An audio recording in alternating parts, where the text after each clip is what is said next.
నమస్తే. ప్రస్తుతం మనతో పాటు సీనియర్ జర్నలిస్ట్ జగదేవ్ గారు ఉన్నారు. ఆయనతో మాట్లాడదాం. నమస్తే సార్. నమస్కారం. సార్, జగన్ పైన దాడి జరిగిన విషయం మనకు తెలిసిందే. అయితే ఆయన పైన దాడి చేసిన వాళ్ళలో కొంతమందిని పట్టుకున్నారు. అందులో విచారిస్తే ఒక అతను చెప్పింది ఏంటంటే, నాకు డబ్బులతో పాటు మందు బాటిల్ ఇస్తా అన్నారు. మందు బాటిల్ ఇచ్చి డబ్బులు ఇవ్వలేదు అని చెప్పేసి విషయాల్లో తెలియదు అని చెప్పి పోలీసులు స్టేట్మెంట్ ఇచ్చారు. అది వార్తల్లో వస్తుంది, ఇప్పుడు వైరల్ అవుతుంది. దీని గురించి మీరేమంటారు? అది చాలా సిల్లీగా ఉంది. ఎందుకంటే వాస్తవానికి మీరు అంటే ఇది ఎలా చెప్పాలో తెలియట్లేదు.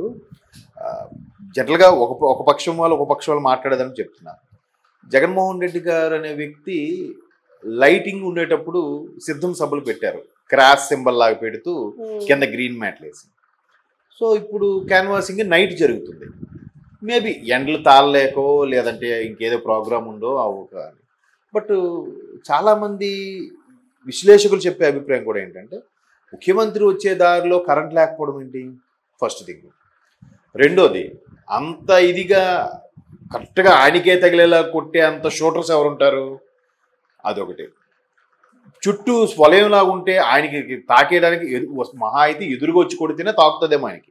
సైడ్ నుంచి కొట్టినా అడుచర్లు, జెడ్ కేటగిరీస్, ఇక్కడ బ్లాక్ కార్డ్ కమాండర్స్లు అందరూ ఉంటారు కాబట్టి తగిలే ఛాన్స్ చాలా తక్కువ. ఆడెంతో గన్ పెట్టి కొడితే కానీ తగదు. ఎయిర్ గన్ లాంటివి మన పిట్టలు కొట్టే తోటాలు ఉంటాయి చిన్న చిన్న, అట్లాని చేస్తే చేయొచ్చు. సో ఇవన్నీ పక్కన పెడితే అసలు ఆయన మీదకి కావాలని చేశారు, కరెంట్ తీసేసి మరీ చేశారు అనేది కూడా వైసీపీ వాళ్ళ యొక్క అభియోగం. వీళ్ళు మాకంతా మీరు ఇంకా రాళ్ళు వేయించారు కానీ మేము ఇప్పుడు రాళ్ళు వేయించాం, మాకు ఆ నీచ సంస్కృతి లేదని వీళ్ళు అంటారు. గతంలో పవన్ కళ్యాణ్ గారి మీద, చంద్రబాబు నాయుడు గారి మీద కూడా రాళ్ళు వేయించారు అని వీళ్ళు కంప్లైంట్ ఇస్తే ఇదే మంత్రులు మీరే రాళ్ళు వేయించి మీరే సానుభూతి కోసం ఇలా చేస్తున్నారు అన్నారు ఒక మంత్రి అయితే ఎంత భయంకరంగా మాట్లాడతాడు తెలుసా, పేరు అనవసరం. రాయితో కొడితే ఆడ చచ్చిపోవడానికి పెట్టా పావురమా, రాయితో కొడితే ఏమవుద్ది, పెద్ద ఇదా, ఆయన పైన చూడుపడ్డా అన్నాడు ఒక మంత్రి. ఇంకో మంత్రి ఇట్లాంటి కుళ్ళు రాజకీయాలకు తెరలేపారని నిన్న ట్రోల్స్లో చూశాను. జగన్మోహన్ రెడ్డి గారు దెబ్బ తగిలిన బొమ్మ పెడుతూ కింద ఒక్కొక్క మంత్రి వాళ్ళ మంత్రులు జగన్మోహన్ రెడ్డి గురించి అంటున్నారు అన్నట్టుగా. సో అది పక్కన పెట్టండి. అయితే గతంలో వీళ్ళకి రాళ్ళు దాడి చేసినప్పుడు కానీ ఇట్లాంటి వ్యాఖ్యలు చేశారు. పవన్ కళ్యాణ్ గారి మీద సోడా బుడ్డీలతో ఏదో ప్రయత్నం సినిమా ఫక్కీలో చేయాలనుకున్నారు. అఫ్కోర్స్ అది జన సైనికులు తిప్పికొట్టారు. దాని మీద కూడా వీళ్ళు కంప్లైంట్ చేస్తే ఇదయింది. ఆ తర్వాత చంద్రబాబు నాయుడు గారు అరెస్ట్ అవ్వక ముందు ఇలాగే సభలు పెడుతున్నప్పుడు ఆయనకి జనాదరణ బాగా వస్తుందని తట్టుకోలేక అరెస్ట్ చేయించారనేది కూడా ఒక వార్త ఉంది. అది పక్కన పెడితే ఆయన అరెస్ట్కు సరిగ్గా అంటే అరెస్ట్ కన్నా 1 year ముందే కందుకూరులోనో గుంటూరులో సభ పెట్టినప్పుడు కూడా ఇలాగ తొక్కిసలా జరిగి ఒకరు చనిపోయారు. చనిపోయినప్పుడు టీడీపీ పార్టీ తరఫున కూడా వాళ్ళకి ఏదో అనౌన్స్ చేశారు, ఏదో అయింది. ఆ తర్వాత నుంచి వాళ్ళకి సభలు ఇవ్వడానికి పర్మిషన్ ఇవ్వరు. ఎందుకంటే మీరు సభలు పెట్టుకుంటుంటే శాంతి భద్రతల సమస్య వస్తుంది, ప్రజలు చచ్చిపోతున్నారు, అందుకే సభలకు పర్మిషన్ ఇవ్వట్లేదు. మరి అలా ఇవ్వలేదు అనుకుంటే మీరు పాదయాత్రే చేయలేరు కదా అంటారు టీడీపీ వాళ్ళు. అంతే కదా, నిజంగా టీడీపీ ప్రభుత్వం ఉన్నప్పుడు ఈయన పాదయాత్ర చేశాడు, ఇంటింటికి తిరిగాడు. మరి అదే నిర్ణయం వాళ్ళు అప్పుడు తీసుకుని ఈయన తిరిగేవాడా, తిరిగినిచ్చేవారు కాదు కదా. అది ఒకసారి వాళ్ళు ఆలోచించుకోవాలి. సో ఇట్లాగా అన్నీ జరిగినప్పుడు వీళ్ళ మీద రాళ్ళు దాడి చేసి వాళ్ళే చేయించారని, ఎట్టకేలకు రాయి దాడి చేసిన వాడు దొరికాడు. అఫ్కోర్స్ పోలీసులు తలుచుకుంటే, ఇంటెలిజెన్స్ వింగ్ తలుచుకుంటే 24 hours ఎటువంటి కేసునైనా సాల్వ్ చేసే దమ్ము, కెపాసిటీ ఉన్న ఆఫీసర్స్ మన దగ్గర చాలామంది ఉన్నారు. వాస్తవానికి కూడా వాళ్ళు వింగ్ అలాగే ఉంటారు, తెలిసిపోతుంది.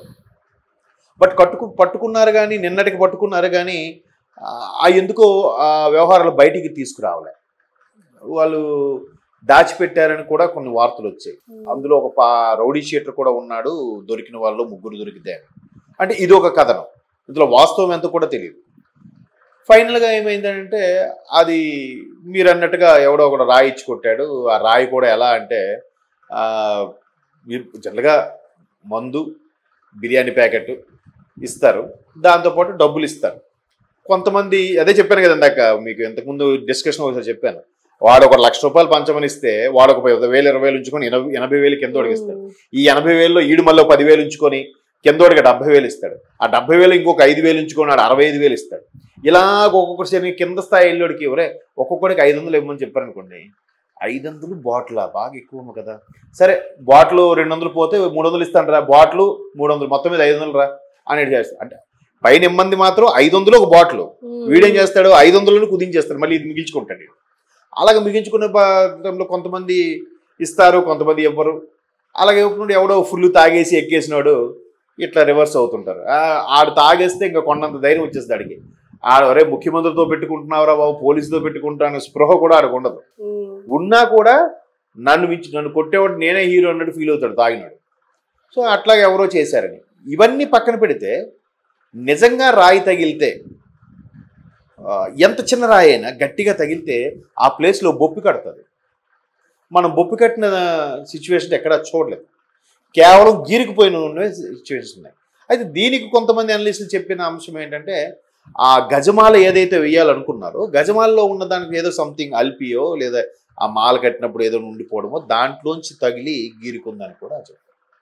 అఫ్ కోర్స్ దానికి వైసీపీ వాళ్ళు బీభత్సంగా పబ్లిసిటీ ఇచ్చుకున్నారు అనుకోండి, ప్రతిపక్షాల కుట్ర, అన్న ప్రజల కోసం రక్తం చిందిస్తున్నాడని.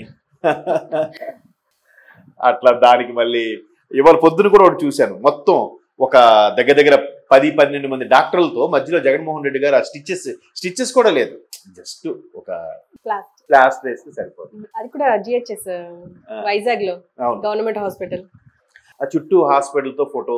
అది చాలా సరే, ఎవరు పిచ్చి వాళ్ళకి ఆనందం అనిపించింది. దానికి కూడా ఒక రీజన్ చెప్తున్నారు ఏంటంటే, గవర్నమెంట్ హాస్పిటల్లో ఒక సీఎం ట్రీట్మెంట్ చేయించుకున్నారు అని చెప్పేసి అంటున్నారు. దీన్ని కూడా చూడొచ్చా?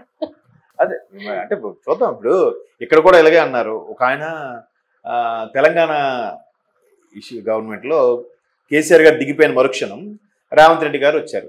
కేసీఆర్ గారు ఎలక్షన్ అయిపోయిన మరుక్షణం ఏదో జారి పడిపోయారు, తుంటి ఎముక ఏదో ఆపరేషన్ అయింది, ఆయన యశోదలో జాయిన్ అయ్యారు. వెంటనే రేవంత్ రెడ్డి గారు ఆయన ఎన్ని అనుకున్న 10 ఏళ్ళు మనకు పరిపాలించిన ముఖ్యమంత్రి, ఆయన ఎమ్మటి జాగ్రత్తగా చూసుకోండి అని చెప్పడం, ఈయన కూడా వీళ్ళు పలకరించడం అన్నీ జరిగాయి.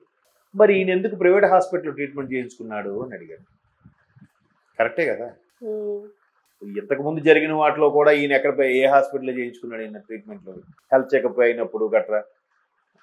మరి ఇప్పుడు అంటే ఇది పబ్లిసిటీలో భాగంగా రక్తం చిందిస్తున్న జగనన్న లేదా గవర్నమెంట్ హాస్పిటల్లోకి వెళ్ళి ఆయన తలుచుకుంటూ ఫస్ట్ ఎయిడ్ కదా అది, ఆ బస్సులో చేయించుకుంటూ అయిపోతుంది, హాస్పిటల్ వరకు వెళ్ళాల్సిన అవసరం ఉంది. అంటే క్లియర్గా పబ్లిసిటీలో భాగమే మరో కోడికత్తి అంశంలాగా అనిపిస్తుందా లేదా? కోడికత్తి అప్పుడు, ఇప్పుడు రాయి. ఈ రాయి అంశం కూడా ఆయన తలుచుకుంటే ఇంటికి రాదా అండి? మొన్న దేవాలయాన్ని ఇంటికి తీసుకొచ్చారు, తిరుమల దేవాలయాన్ని ఇంటి దగ్గర తీసుకొచ్చారు, డాక్టర్ని తీసుకురాలేరా? చిన్నది ఒక టించర్ రాసేసి కాటన్తో చూసి టించర్ రాసి పెట్టేస్తే అయిపోయింది. అది కూడా పొద్దున్న చూశాను, డాక్టర్స్ అందరితో కూడా గ్రూప్ ఫోటో దిగి చాలా అడావిడి చేశారు. సరే, ఈ ఏదైతేనేమి ఎన్ని కుయుక్తులు పన్నినా గెలవడం కోసం తాపత్రయం.